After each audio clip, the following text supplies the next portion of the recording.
Dermatology, a 50-year-old man came with the lesions as shown in the image below. On examination, painful and swollen fingers are present, and there is also inflamed wrist joint. So you have to mark an answer among the given options. The psoriatic arthritis is going to be the correct answer. Why? Because the image which was given is pointing out towards erythematous plaques which are having silvery white scale. So it is psoriasis, skin lesions, and the finger inflammation is particularly called as dactylitis, or they are also referred to as sausage shaped fingers, which you are able to see in this particular image. And these are the important differences which you can see between psoriatic arthritis and a very important differential which is reactive arthritis. So this was the next question. A patient presented with these lesions to a doctor and he is treated by the doctor with topical steroids. So what is this condition particularly called as? Please see, the lesion is annular lesion which is having a central clearing and a peripheral scaling and erythema. So this is going to tell us the diagnosis as tinea. But when the tinea is modified due to the steroid usage, then we call it particularly as option C, tinea incognito. Tinea incognito, that is steroid modified tinea. And this is the next question, very straightforward previous year question, where you are given a picture where one leg unilaterally it is having some kind of hypertrophy, as you can see, which is specifically referred to as elephantiasis or elephant-like feet.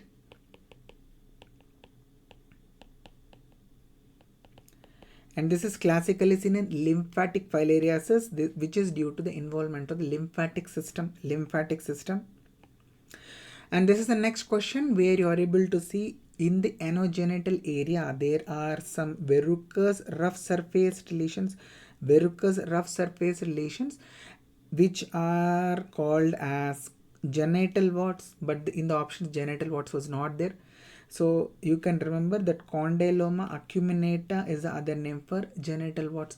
And of course this is caused due to human papilloma virus 6, 11, 16 and 18. Okay, and I hope you all know condyloma lata is secondary syphilis, seen in secondary syphilis. This is the next question. You are able to see a image which is showing a lesion which is having asymmetry in the lesion. There is asymmetry, and you are able to see that the borders are very much irregular, and in the given lesion you are able to see in some quadrants the color is very much hyperpigmented, in other areas it is black, brown, less brown in color. So all these variations are there, and the diameter you can see it is more than 0.6 centimeters, that is more than 6 millimeter. And there is some evolutionary changes in the form of some areas showing raised lesions, which you are able to see in this area pointed by me. Okay, so all these are going to point out towards a diagnosis which is malignant melanoma, option B. And this is the next question. A patient coming with poor wound healing, diarrhea, dermatitis and alopecia, and also infertility.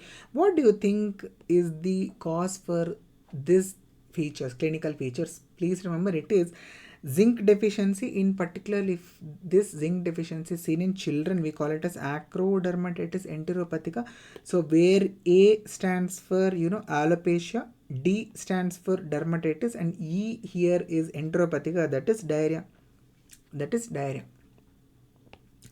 And there is the next question. Delayed wound healing after minor surgery is due to deficiency of, and the answer is option B, that is vitamin C deficiency, which is also called as scurvy. And in this there is going to be a defective collagen synthesis, because of which there will be delay in the wound healing. And you can remember these are all the causes for the poor wound healing. So among which the two causes, the first were the options in the actual exam today. So rest of the ones, even this last one, that is copper, is also very, very important for you to remember. So this question students told that it was not asked. Please do confirm if this was asked or not. Regarding Sjogren syndrome. About Sjogren syndrome, was there MCQ, yes or no? And this was a question. There is a history of burns in the patient before 3 years, and now the patient is presenting with some ulcer there is ulcer over the same area where there was burn. So you should always think about a squamous cell carcinoma, which is specifically called as Marjolin's ulcer or Marjolin's carcinoma. Marjolin's ulcer or Marjolin's carcinoma. This is the next question. A patient presented with hypopigmented lesion. There is a hypopigmented lesion which is having a loss of temperature sensation. So this was the question, and students told that leprosy was the option which was given. So then the answer is going to be leprosy. Please help me out in filling out the other options if you can remember the other options. And this is the next question. Child of 3 years age presented with generalized vesicular eruptions. So there are vesicular eruptions over the body, all over the body in a generalized fashion, and specifically over the centripetal area. So there is centripetal distribution which is given in the question, highlighted. And you can see that the rash is mainly vesicular rash present over erythematous base, which is described as dewdrop on rose petal appearance, which is very classically seen in varicella or zoster, that is varicella chickenpox, which is produced by varicella zoster virus. And this virus, if it resolves and lies dormant in the dorsal root ganglion, gets reactivated, it is going to produce a condition which is called as herpes zoster. Okay. And this is the next question related to psychiatry, and we can say dermatology, integrated MCQ. So patient who is having trichotillomania is associated with trichophagia. So we all know that pulling out the hair and eating the hair, that is trichotillomania, and trichophagia will be there. And this ingestion of the hair in extreme case can lead to this trichobezoar, which you are able to see a ball of the hair which is present inside the stomach, taking the shape of the stomach.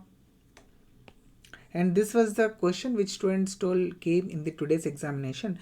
So where you are able to see over the skin there were erythematous lesions which were having some bullous lesions, redness, bullae or blisters, and there were also areas which were ecchymotic, due to RBC extravasation. There was ecchymosis.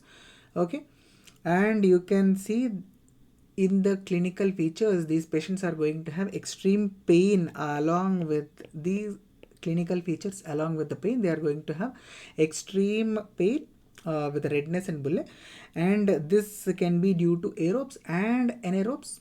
And the involvement of the skin is going to be in all the layers: epidermis, dermis, subcutaneous tissue, and also fascia. So if this kind of a picture is given, always you must think about necrotizing fasciitis. Okay, so that is the answer here. These are the other points related to necrotizing fasciitis.